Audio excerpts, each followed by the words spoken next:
A look at Femdom, the alpha female. I'm all that and a bag of chips. Chapter 1. Sexy bitch, hot stuff or cold heart. I'm all that sexy bitch 1. There are several TV shows trying to showcase these dragged out older girls who are supposedly the cake of the walk with their hair color, makeup, material, pop culture minds and their delusions about how cool, special and independent they are, when anyone that knows anything knows that guys aren't interested in 35-year-old has-beens thinking they're hot stuff with way too much attitude for their real status in the pecking order, because guys are interested in young girls, and if they're any good, they know they can get 'em regardless of how old they are. The other big lie is that it's TV, a manufactured, phony product geared to give over 32-year-old women confidence and sell them product through advertising, but in reality, most older women past 30 are insecure and scared as hell that their younger years of youthful beauty has passed them by, and they're sulking about it, worried if they'll ever find a decent man. Oh sure, you can get all the takers you want for casual sex, but as far as love goes, you're used goods. You're not as shiny as a new, young girl of 22, nor are you as fresh in thought and spirit. You're cynical, depressed, lonely and vain, even though you'll never admit it except for those few honest girls out there. So I'm tired of all those promotions I see for the reruns of the TV series trying to portray these girls as so cool and sexy, because I know in the real world, those girls would be perceived as trivial, neurotic, over-the-hill pop culture clones that no real man would be seriously interested in. Why would you be if you knew you can attract a 25-year-old? They aren't even pretty. The only one that's reasonably attractive is the Canadian actress, but that hair coloring job makes her look like just another lost, fake airhead. She's getting chubby too, not exactly sex symbol material in the real world. It's just like all soap operas, which are exploitive cheap crap which brainwash women into being dipsy frivolous airheads hooked on their looks and vanity at the exclusion of everything else like character and heart, although they all claim to be spiritual, high-quality people. The book itself, Sex and the City by Candace Bushnell, twbookmark.com, is classified nonfiction. Even if it is only nonfiction in her dreams, it's still a pretty good read, because she tries to capture the essence of all these characters she supposedly came across in New York without all the pretense of the TV show. It reads like a typical girly gossip piece geared for girls, with all the seemingly trivial and lurid details all women like about looks, style, and the interplay of people between one another. She did a good job of exposing the superficial status obsession that keeps most of us prisoners of our culture, especially women, with their obsession on youth, beauty, and fashion, which equates to the age of uninnocence where love takes a backseat. She profiled some interesting stereotypes like the serial dater, toxic bachelors, modelizers, bicycle boys, psycho moms, tales of the pretty, perennial bachelors, bone, male model, party girl, etc. The epilogue is really funny, made me almost think the book was based on real people and their real lives. I watched a documentary TV series which followed several New York women around who called themselves barracudas to document their alleged love lives. It reminded me of F. Scott Fitzgerald's novel The Great Gatsby, a bunch of empty-headed people running around, thinking they were cool, advanced, part of some illusory in-crowd, acting all dipsy, deep and special, when you knew they were as phony as a $3 bill, incapable of loving anyone but themselves. There's another documentary kicking around called The Hamptons, which profiles this coastal town in New York where rich people buy houses and spend part of their summers there, mixing it up with the more down-to-earth residents. It was probably made to peek into the special lives of the wealthy, but when you peel it all away, at the end of the summer, when they were interviewing them all, what you saw was a bunch of ordinary people living ordinary lives despite what material things surround them. Money by itself can't make you transcendent nor live a high quality of life, because life is something you have to create every single day by intense, inspired effort in something that turns your crank. This is my measuring stick as to what constitutes a worthy person I'd be interested in being friends with, not some dud who thinks she's all that just because she drives a Jag and has cute clothes. It was like one guy they interviewed said, they will go out with you, but all the while they will be looking around for a bigger fish, somebody who looks cooler, has more money, more status, etc., and as soon as they find him, they will dump you. This is the way love works for the illusory preppy yuppie crowd of NYC.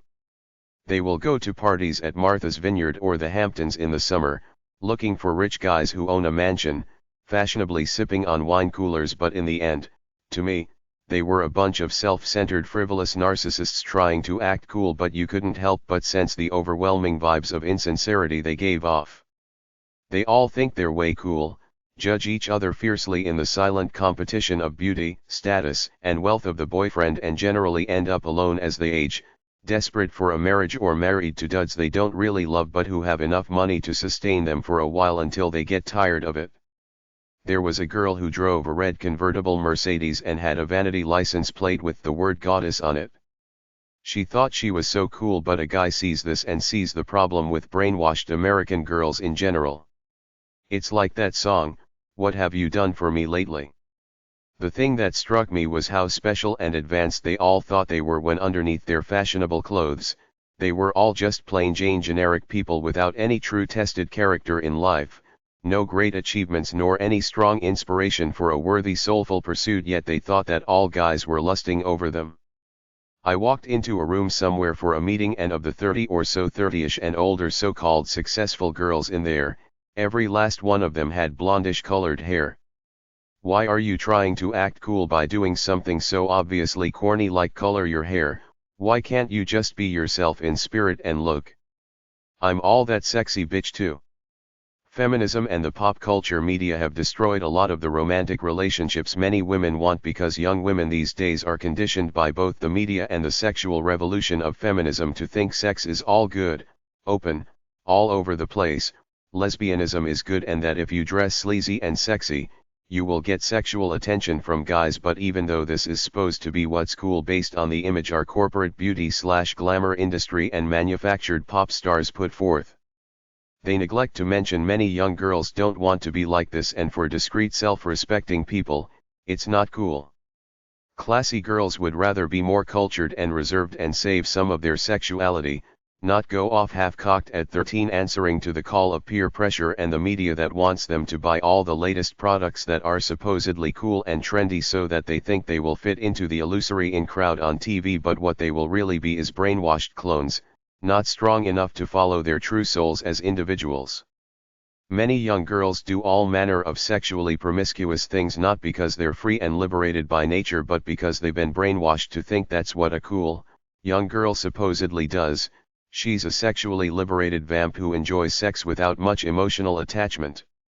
Just look at some frivolous teen and women's magazines, watch some music videos, some hair coloring commercials, and some of latest TV drama shows about single or divorced women, and you'll know why so many girls get brainwashed to try to be something they're really not.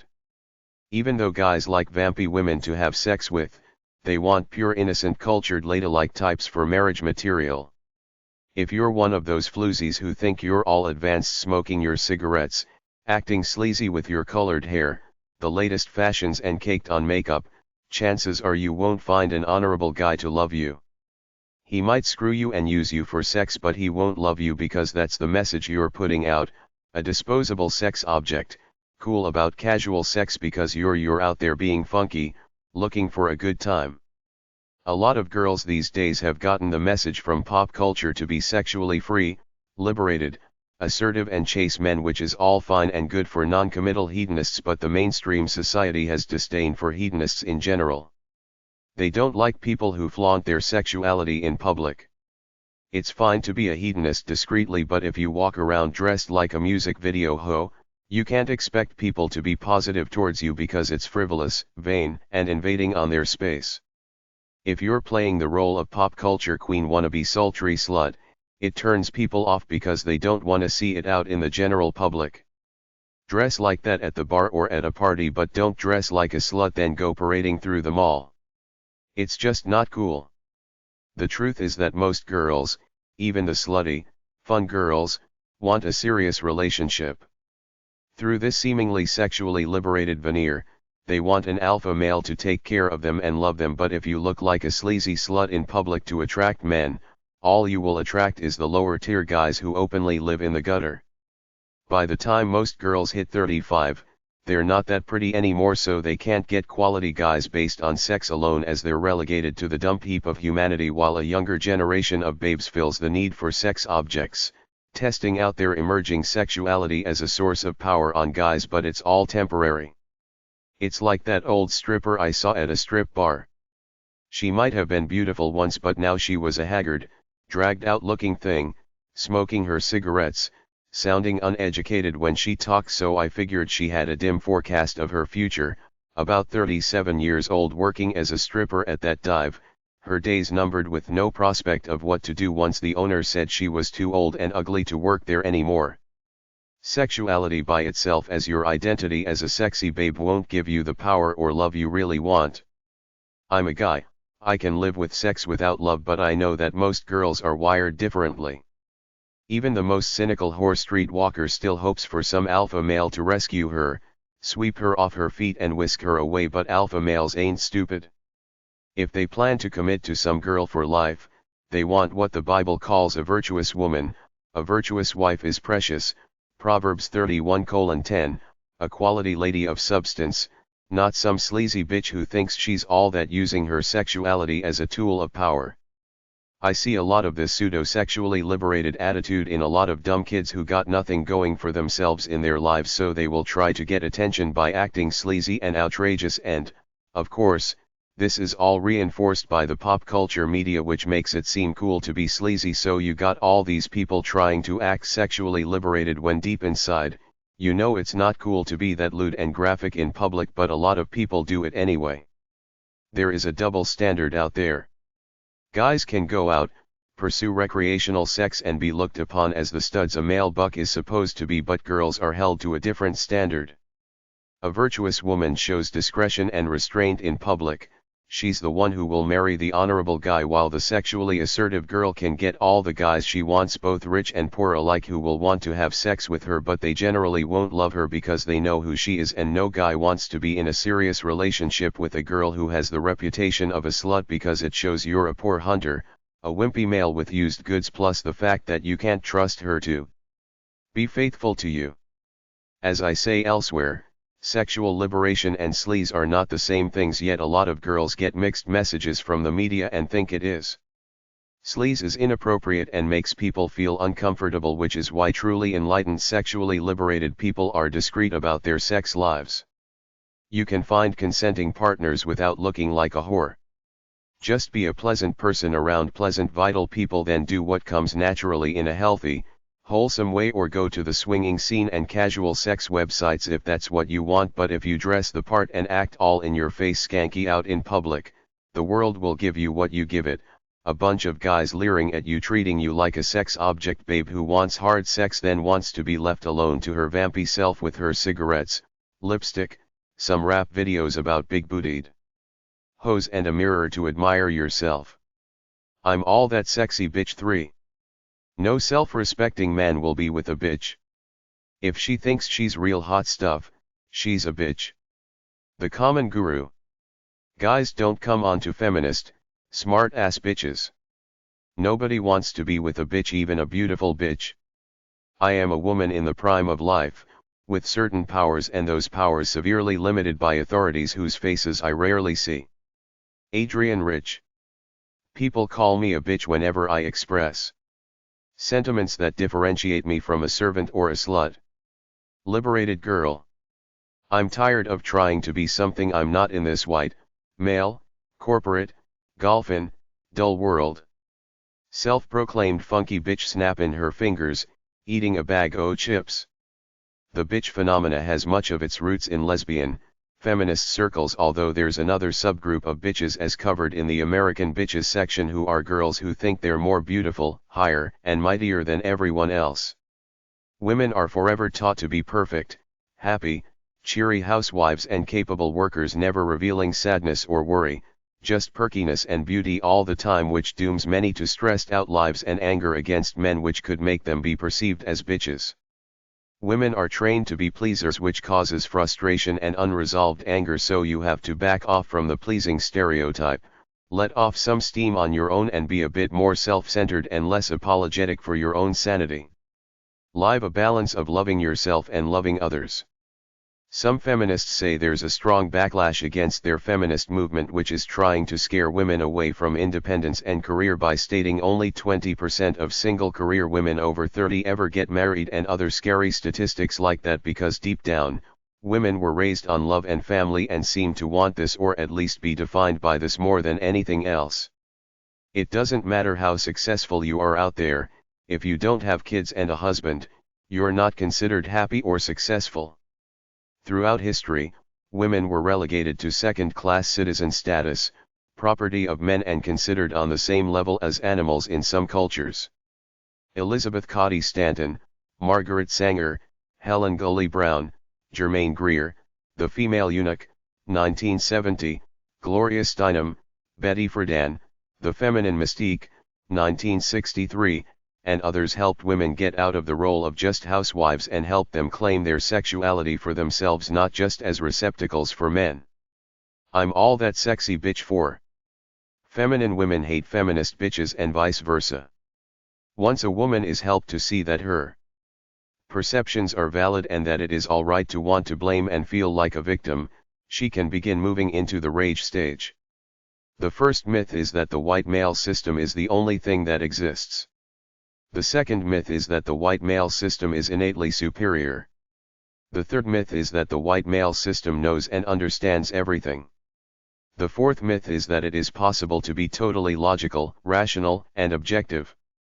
Ann Wilson Schaaf, Women's Reality, an Emerging Female System in a White Male Society. The United Nations published the Declaration of Women's Rights in 1967, giving women equal rights with men in all sectors of life, and opened the floodgates for women to take on jobs in all parts of the workforce. World War II really started it when women took traditional men's jobs because the men were fighting the war. In today's world, women have achieved some parity with men, but they're still generally paid only 75% what a man makes for the exact same job. Even though sexism is now hidden because it's illegal in the workplace, there is still a subtle old boys network, and men in general simply don't listen to women and discount them as pretty things with nothing to contribute to the business at hand. A lot of men are male chauvinist pigs simply by ignoring women, putting them in their place with silence, not giving them tough work assignments, promotions, etc., nor paying them the same as they pay the men for identical jobs. The result is a lot of angry women mad because they can't be who they really are, because the structure of society stops them in many situations. There are a lot of good men out there, but men have egos and on some level, don't like to be ordered around by women, and especially don't like loud-mouthed arrogant babes who think they're all that and bend over backwards to assert their rights. Men prefer nice, quiet girls over loud ones. It's that simple. There's a dual way women are portrayed in society. On the one hand, sensual, fun, warm, soft, gentle, and loving. On the other, controlling, grasping, selfish, conniving, manipulative, and neurotic. Who's to say who's right? People are an individualistic mishmash of emotions. You just can't judge and generalize based on some sweeping statements. I would say bury all those stereotypes you ever had. Deep down, pretty well most of us want to love and be loved, so approach all people as individuals with an open mind. Sexually, women are either nice girls or sluts, virginal in quality, loose and easy, motherly, or sexual. Christianity raises women to be pure, and all of past history including Freud viewed women as inferior to men. It's a tough legacy to kill. Women are still overwhelmingly viewed as mothers whose place is in the home to raise children and be subservient to the man, but many feminists counter this viewpoint with extreme aggression, perhaps the first in the modern era being Ashley Montagu, who wrote The Natural Superiority of Women in 1953, where she said that women have superior brains than men. There's a lot of psychobabble out there about men being envious of a woman's ability to bear children. I believe that men and women are different but equal, each with their own strengths and abilities as a gender and as individuals. Women are the stable base of most societies. No matter how you cut it, they do most of the work in the home and keep the family stable, while men simply supply the bread. Women are supposed to be non-sexual in public, then the media blasts cosmetics and fashion commercials all over the place, so it leaves them confused as to what a lady should be. Many go off the deep end and equate sexy dress with a cool image, but it doesn't really work this way. On the other hand, if a girl is too vanilla, she's considered a plain Jane. Every man is turned on by slutty-looking girls, but when he looks for a wife, he wants somebody pure and virginal, or at least nice with some restrained standards about her. In my opinion, you should be yourself. Whenever I see too much makeup on a girl and high fashions, I get the impression that she's acting phony, trying to be something she's not. We're all just people underneath the glitter, so go easy on the glitter because it's not real. On a hidden level, there is a subtle battle of the sexes out there. Many men with their big, macho egos subconsciously discount women's feelings, and in the business world, they don't take them seriously. On the other side of the coin, many women deny their femininity and secretly hate men because they were repressed and their choices limited as children because they were female. Their fathers may have hurt their mothers, abused them, abandoned them, got divorced or something like that. Then as they started dating, they hooked up with loser jerk boyfriends. If you search your soul honestly and find any of these negative emotions hidden away, work on them to release them. Women are not one-dimensional creatures who want niceness in every situation. Although this is true to a limited extent, there's a much deeper thought seething beneath the surface. With one sweep of a brush, I could discount them all, saying that they're a bunch of scorned, angry bitches, but the purpose of this article is to seek out insight into what's real. We have to look at society as a whole and the history of the world from the past to the present. It's always been about men. Even the Bible is all about men. When women are mentioned, they're either mothers, wives, baby makers, or scorned bitches, temptresses like the archetypal Delilah who loved Samson, wanted him badly, but he couldn't commit to her, so she seduced the secret of his strength out of him, which was his long hair, then betrayed him because this was her twisted way of keeping him, and then it all came crashing down at the end for her when Samson toppled the pillars of the temple. Jezebel was a Phoenician princess who married the Jewish king, and because she was so domineering and self-minded, they ostracized her and eventually killed her. Today she'd be looked upon as a feminist, back then she was labeled a bitch for posterity's sake. Although the message is kind of convoluted depending on which interpretation you accept, it generally puts out a negative image of the temptress who will always destroy herself in the end, while from another point of view, Delilah was an advanced, free, liberated babe who simply had the guts to go for what she believed in. Even though it destroyed her in this case, she still did it her way, which is unacceptable in a man's society. Women are torn down from all corners right from the very start. In school, they're taught to be nice and demure, while men are taught to be brave, strong, and gutsy. Then they're brainwashed into playing dumb because it's unladylike to be assertive, nor to show intelligence, nor to show up the guys. Then the media is all about beauty and thinness. A woman is defined almost solely by her beauty, with very little consideration for what's on the inside. Men are allowed to be single and go out and explore the world, while women are supposed to go out and desperately seek a man and get married to him. A woman's destiny in our society is pretty well defined by her man. If a woman stays single past 35, she's generally looked upon as either miserable and / or weird. The marriage thing is a real dichotomy. Women are told to seek men out, fall in love, then commit to them, but when they don't get equitable feedback, they go to pieces and sometimes lash out. Women try so hard to love their men, but men don't try hard enough to love them back, so many women become very angry, but since they've been taught all their lives to be ladylike, they don't express it verbally, they take it out via passive-aggressive means by being trivial little tits with their husbands, like conveniently forgetting to pick him up, serving cold meals, leaving the laundry undone, or whatever. Many women are caught in the eternal bind. They don't have the guts to go out on their own, so they stay in loveless marriages seething beneath the surface. They become martyrs, internalizing it all until they either destroy themselves or explode. It's your own fault if you stay in a loveless marriage, but on the other hand, if you go out and make it in some high-level job, you're looked upon as cold and unfeminine, and guys stay away en masse. If the housewife's anger gets the best of her and she ends up letting it all out, the guy just labels her a bitch and gets rid of her. The woman tries too hard, doesn't get the love she craves, so she falls to pieces while the guy keeps going to work as though nothing has happened. And in the bedroom, the woman's supposed to be passive, let the guy get his jollies and that's it, but women are just as horny as men based on everything I've seen from women and about them. Despite the outward appearance of bland niceness, many women seem to be living morbid, tortured lives on the inside. Many are depressed, but the uncoolest thing in the world is to admit to it, so they live with all this pent-up rage and frustration on the inside. Depression is merely anger turned inward. You're taking it out on yourself.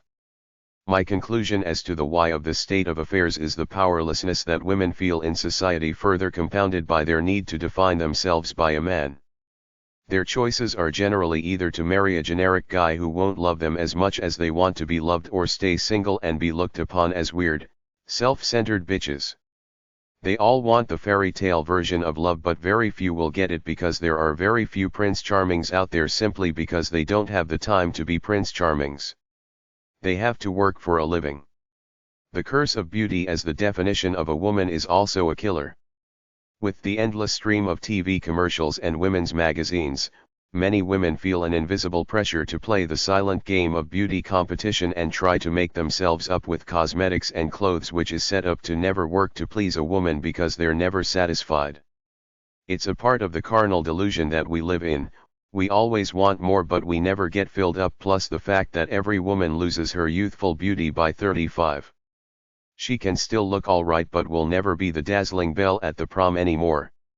Even the so-called X-rated world where women say they're liberated and expressing themselves is really a cheap ploy to cover the reality of it, selling the beauty of your body to a bunch of leering men, begging for them to shove money into your garter belt. I'm all that sexy bitch 5. When the looks start to go after 35, all women get depressed to some extent.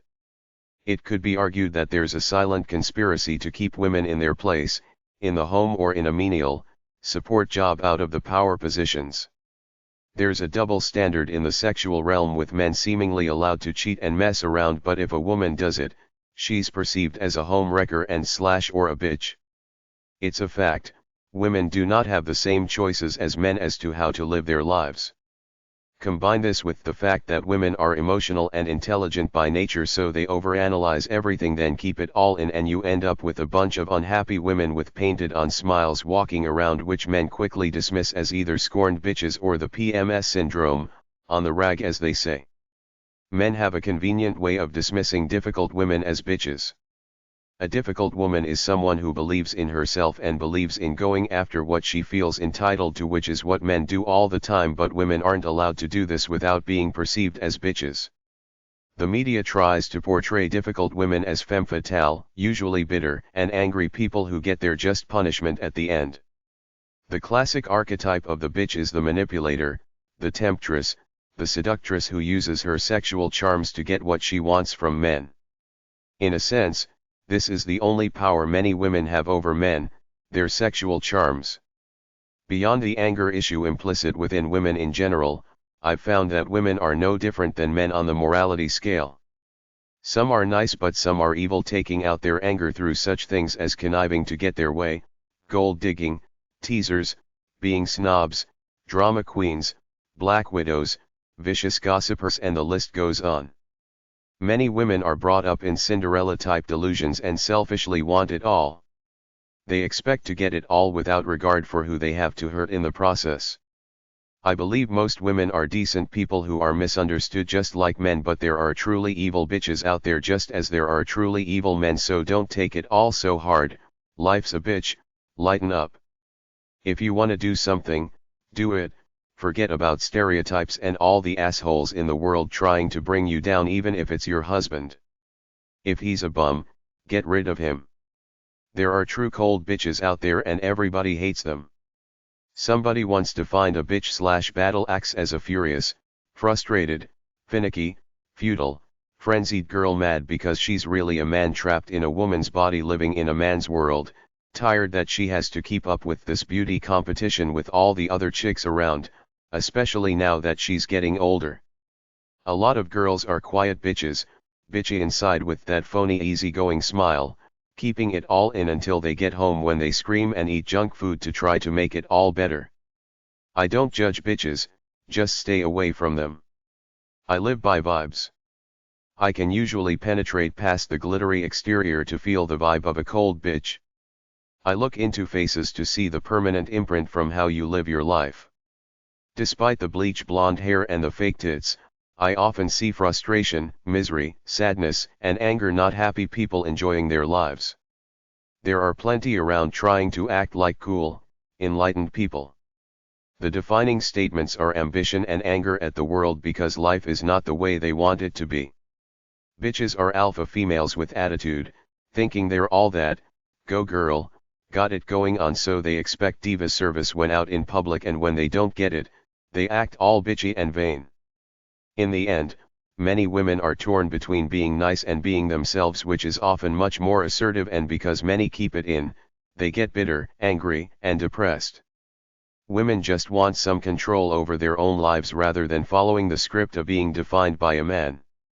They want to be loved and accepted for who they are, but can't seem to get it much from men or society at large, so they become bitter and angry. Then society just dismisses them as scorned bitches. The men must realize that all women fantasize about the Cinderella story, and you have to nourish this love all the time. That's the only feasible solution.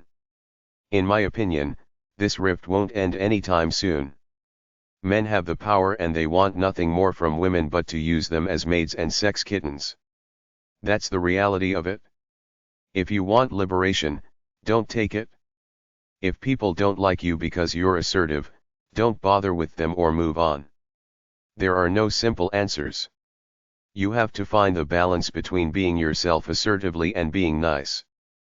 Personally, I don't like assertive, independent women who think they're all that and seem to think they're higher and mightier than most men, but at the same time, I don't like frivolous, materialistic flakes.